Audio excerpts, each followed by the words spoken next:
Yo, robot.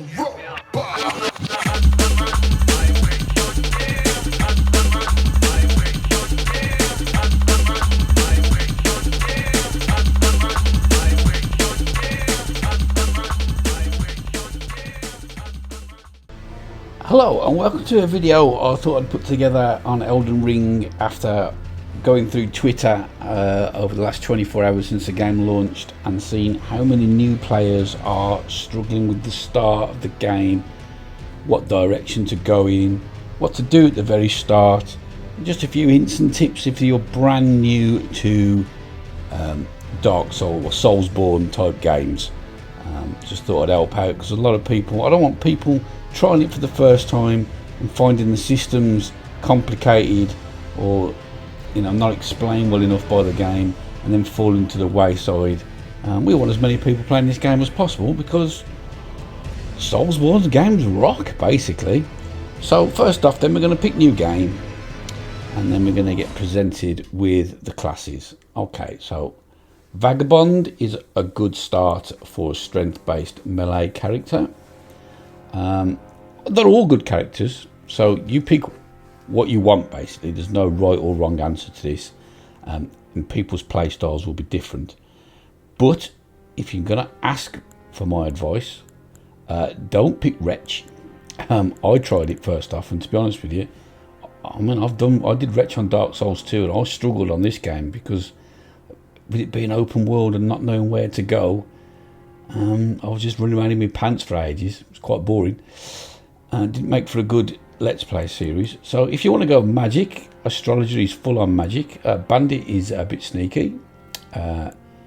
Hero I haven't really tried, so I don't know, or Warrior. But I would choose personally, if it was me, it's what I'm playing, and it's probably looking at the stats of the easiest start, I would choose Confessor. The reason I would choose it is because it will give you a taste of magic, albeit faith magic, miracles. It's got a pretty good shield and a pretty good sword. It's not heavily armoured, so it's lightly encumbered, so you are more mobile. So we're going to go with Confessor. Okay, so you create your character, you give it a name, you can choose your body type, your age. You don't need me to explain that. Okay, so then once you've created your character, you get to choose a keepsake.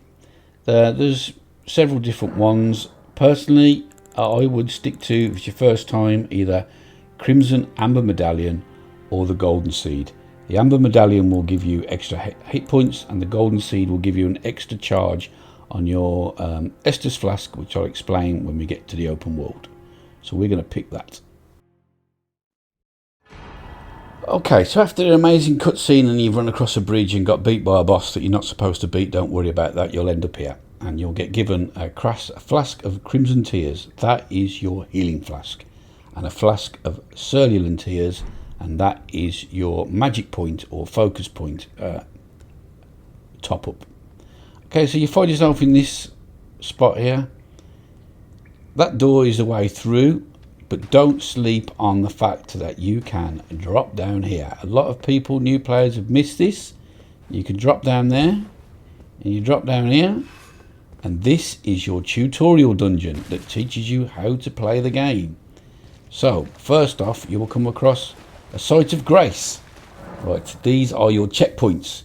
So, every time you use a checkpoint, you can do many things there, but by resting there, you will re-up all your health, recover all your health, and you will fill your flasks, both the one for your magic and the one for your health. So if you'd used all your flasks, so we'll just try that now. So I'm going to drink my flask, all three, so I'm out of healing. Button on left, do the animation. Oh no, that's empty. Well, if you rest at the checkpoint,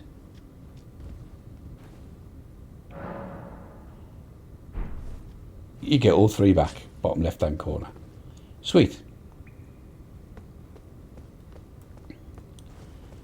So combat in the dungeon and combat in the game generally, if you want my advice on combat, we might go through it again later on, is only try and fight one enemy at a time. If there was two and you've got a bow, shoot one with the bow from a distance and bring him towards you. Try and grab his attention. And then the idea is, if you can get behind them, you can't always, but if you can, you're going to do devastating damage like that, a critical hit. So again,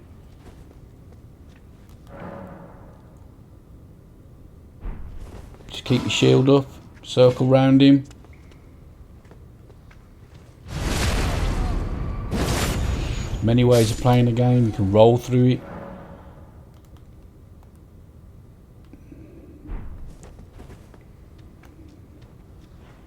But just crack on, work your way through this dungeon. It'll teach you all the things. I know I'm skipping through them now, but I'm not going to read out what you can see yourself on the screen, so it'll teach you dodging everything, and then we'll regroup when we get to the open world. Okay, then eventually you'll come out into the open world, into a place called Limgrave. And you'll be greeted straight away with a Shrine of Grace.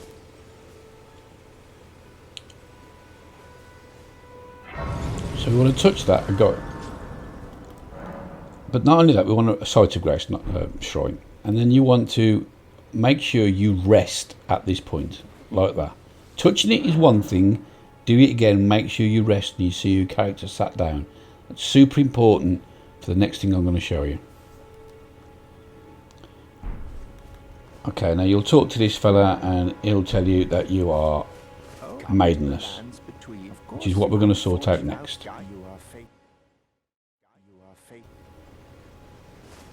Lunny, are you familiar? You may all that. It will leave even if it. Great. To castle, the home. It's a castle if you see. It's a castle if you see. Okay, once you've spoken to that fella, again, if you want my advice, let me examine that, get that out of the way. Okay, we want to give this fella on the horse a wide berth. He's an optional boss at the start. I've yet to beat him. He tried once, but straight out the gate, I'll give him a wide berth. And you want to make your way up to this church, ruined church here on the hill.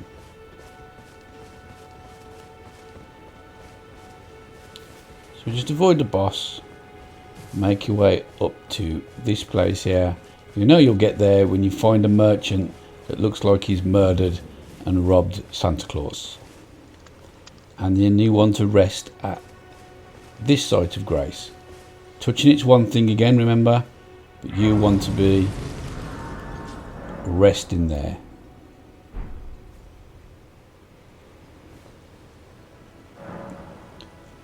Okay, so once you've rested there, again, there's some information and stuff that you need to know about upgrading your weapons, but you don't need me to explain that because the game explains it. I'm trying to show you stuff that the game doesn't explain very well. So now we're going to look at the map, and we want to be following this line and going up to this area here, roughly there.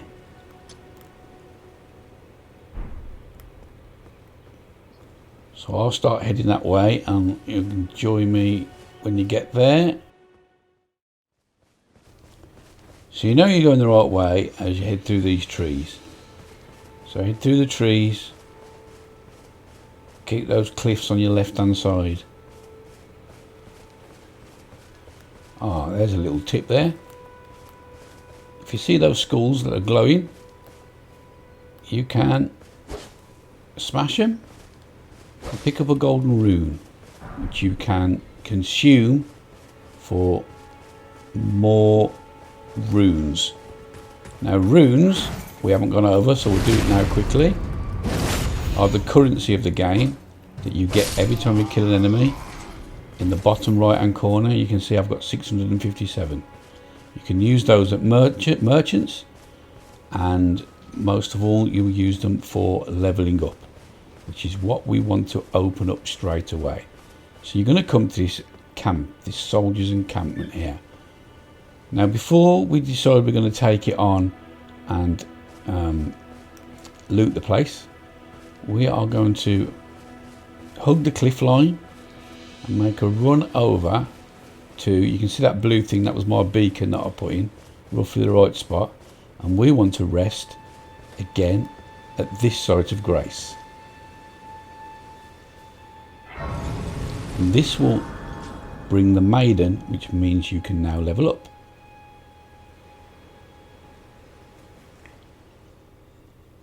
There'll be a cutscene. Here it is that I won't bore you. You know you've got it right when this cutscene starts. I mean, I'm going to cut the cutscene out now, but this is how you can open get the maiden to join you to level up, and you'll have to agree to take her with you, and she will also give you your spectral steed. So once we've got our horse and we can level up now because we've spoke to the maiden, if you rest at a site of grace, it will have a menu on there, level up.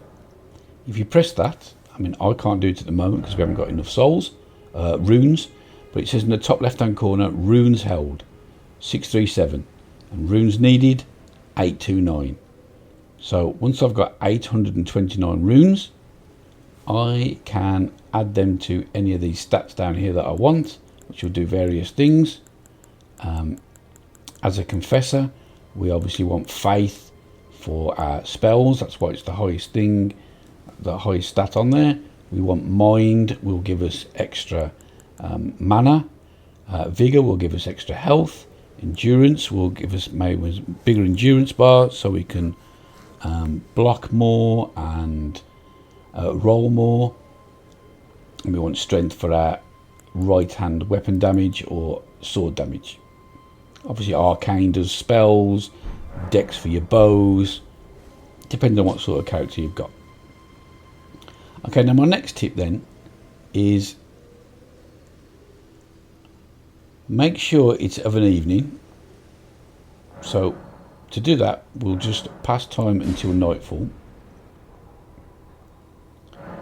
And then we want to go to our map and we want to fast travel, and it's important that you fast travel back to the Church of Ella.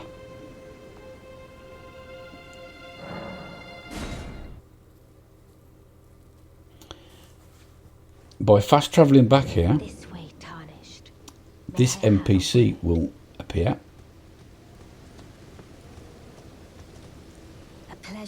The Witch Renna. So by having a conversation with her, she gives you now a spirit calling bell. And like she just said, it's a bell from calling forth the spirits. So what you will find is, well, let's show you how to equip things first. So let's go to the start to our inventory, and on the right top corner is a pouch, and in there we are going to press triangle for the right hand one, for instance, and we can put the spectral steed whistle in there, is what we're going to put. And then in this pouch we are going to put our first opening summon lone wolf ashes. Summons 3 lone wolf spirits. Now once you're back on the menu, out the menu, and you are, yeah, but enough of that, we're explaining things, and you're playing the game, you will notice now on the left hand side of the screen there is a ghostly portcullis. That means we are now able in this area. Is she going to shut up? We're miles away, love. We are now able to summon the 3 wolves, our spectral helpers. And to do this, because we put them in our quick pouch, if we hold triangle or Y, depending on what console you're playing on, you'll see the menus brought in the left hand corner. So we press right on the D-pad, it will bring our horse, and if we press left on the D-pad, it will ring the bell, and it will summon the 3 wolves to help us in battle if we wanted to get beat against this fella here.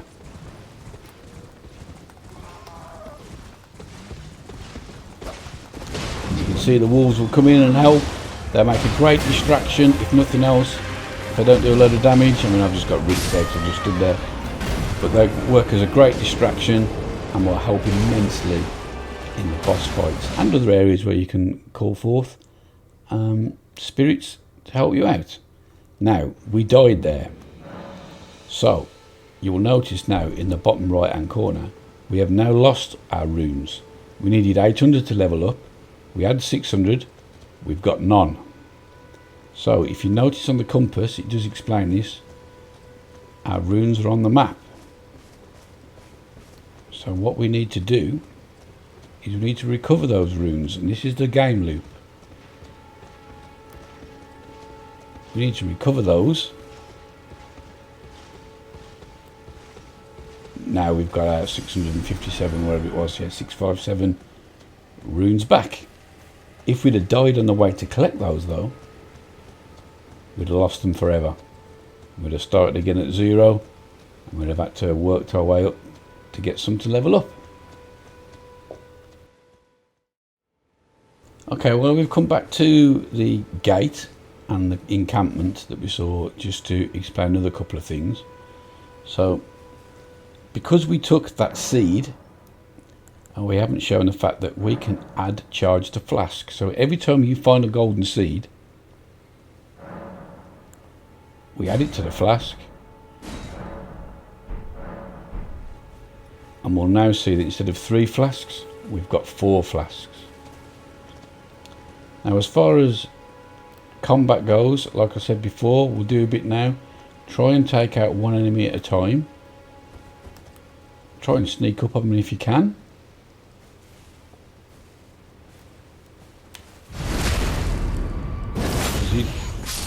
One shot. Don't sleep on the fact that you'll find little items. I don't want to spoil everything. You got your little items,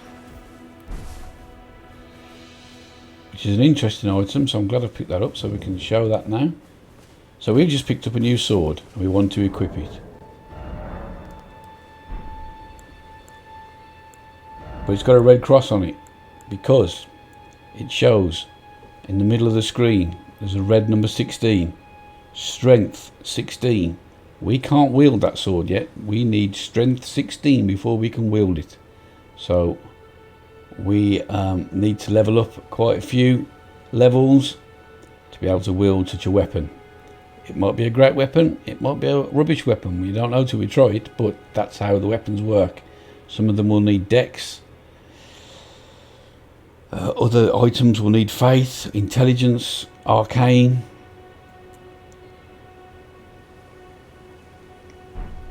Same with shields.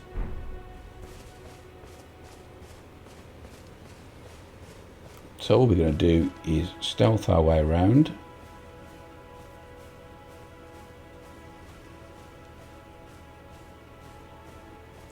Can we take this fella out before the other one notices? Probably. He might notice us doing it.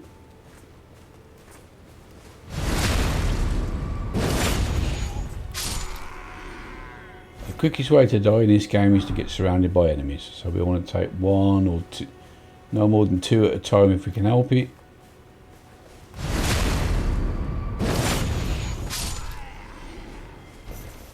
Ah, there might be another item in there. And there is a flail. So can we equip the flail?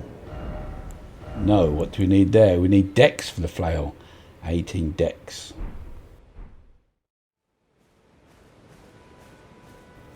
Okay, so this enemy has seen us now.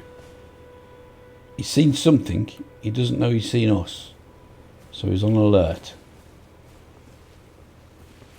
But it's not the end of the world. He's put his sword back now. No, it's no Sekiro. We can't jump over that wall.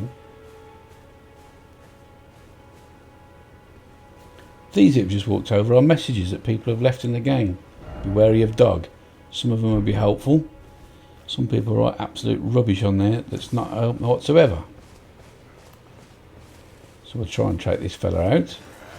Okay, now he saw us because he was on alert from earlier. But managed to wade in. But we only want 1 at a time. Now we're in the shit now. So let's we're in some trouble. So how do we get out of a situation where we've got 2 or 3 enemies like this? Well, we're going to back off. We're going to back way off because there was 3. Now we've reduced the numbers to 2. 2 we can handle. Now we've got half health. You want to be keeping your health topped up if you can.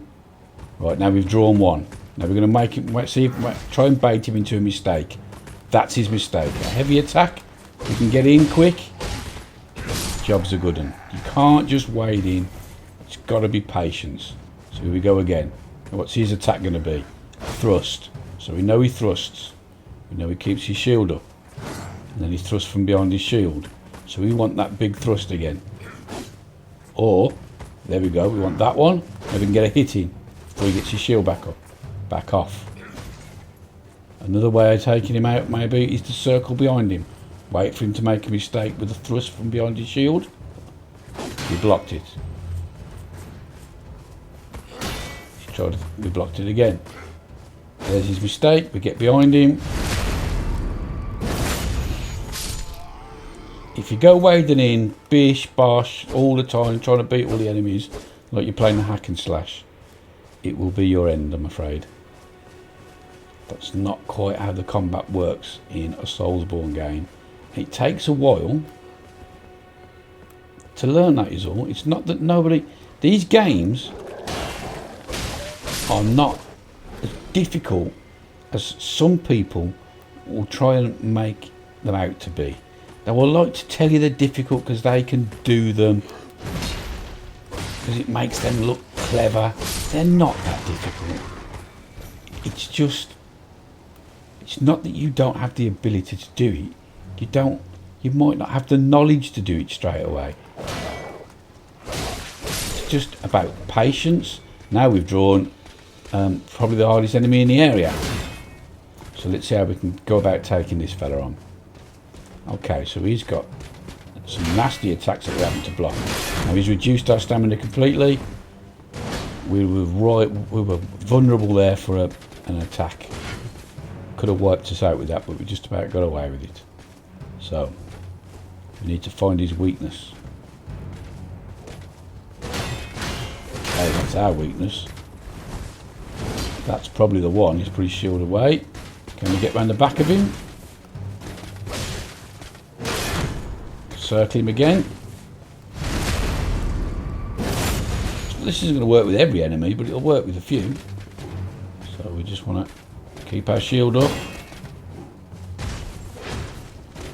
Wait for an opening like that. Again, an opening. Didn't take it. Blocked it. Now we're in some trouble. We need to back off. Take a heal. Shield up. Block his attack. Get one in. Block his attack.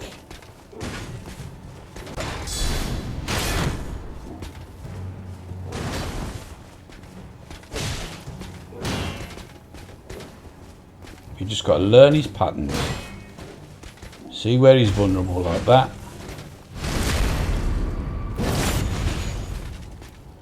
Try and finish him off with a chop.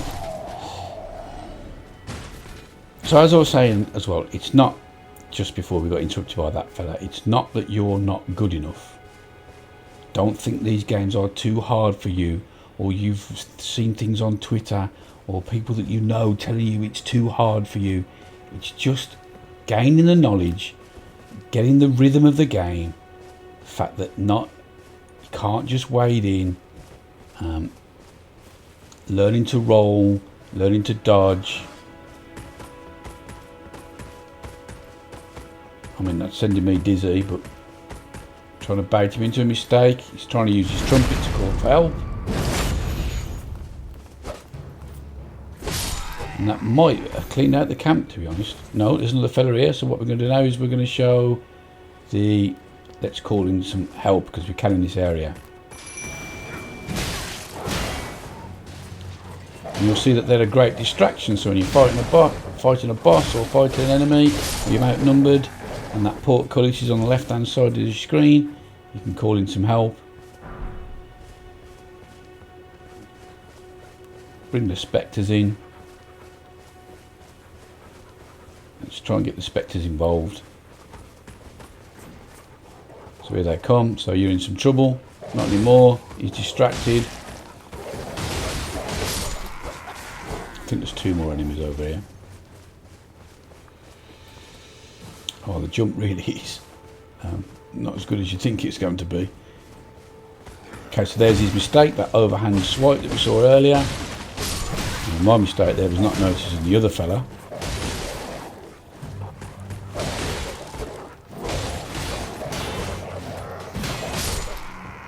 And that is the combat in a nutshell, really.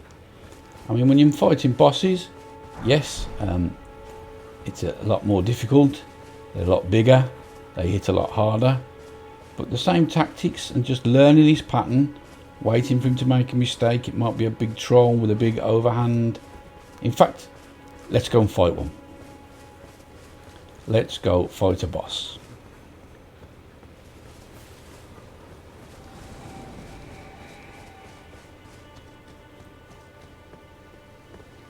So if we go along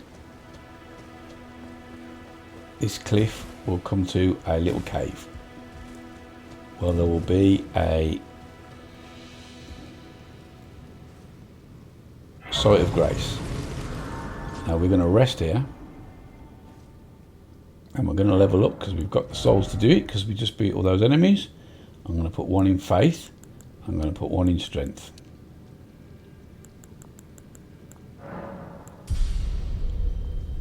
So our spells are better, which, by the way, to get to your spells, you either need a wand or whatever the what exactly is it called? I don't even know myself. Finger seal, or the finger seal for the faith-based ones. So once we've got that, at the top you can see we've got urgent heal. Well, the bottom left-hand corner, but the top item is urgent heal. I didn't want that one on my menu. And we've got Assassin's Approach, the two. One is a heal spell, the other is a sneaking spell. So if we wanted to use that Assassin's Approach, we now press L1 or LB, and that, which is the left hand weapon button, and that will cast a spell. So now we are a little bit sneakier with this particular spell. We'll make no noise when we drop down, and our footsteps, you can see the yellow markings on our feet.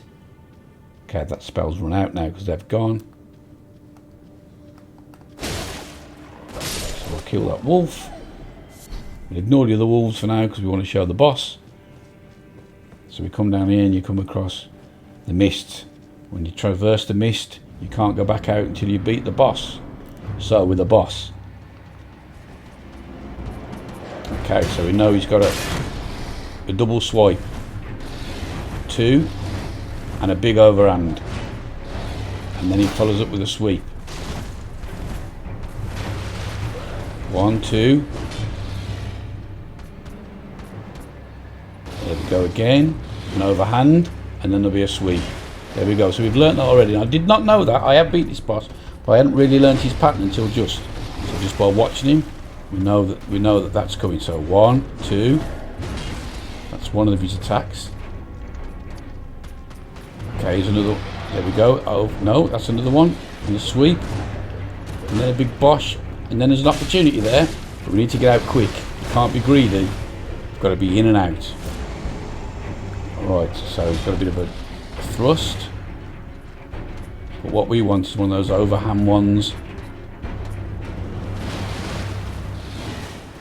That one, and then there's our opportunity. Okay, now we've got ourselves in a bit of trouble, but let's not forget we can also, if we want, and we can summon our wolves, and we'll see how we're there a distraction. There's a new attack that he's got where he puts it in his both hands. Actually got quite a distance on him there, to be fair. So let's get the bell out. Probably going to get hit now getting that out. Okay, so we need to back off and heal. can, because now he's distracted. See, because you could be fighting this and struggling with these bosses, and the game didn't tell you how to get that bell. That's just something I've just discovered just by playing a game through luck.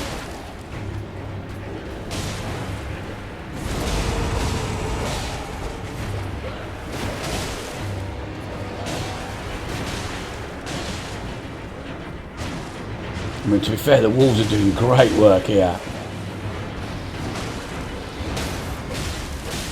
So we need to get out there quick, we need to heal. In fact, they're going to beat him for us.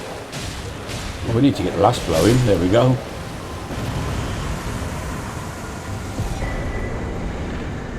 And you'll beat a mini-boss, and you'll get an item. So we've got a Flame Drake talisman there, which I think is a talisman we can equip that will give us extra fire resistance. And then after you beat a boss, you can come to these portal things and return to entrance, so you haven't got to go all the way back on foot.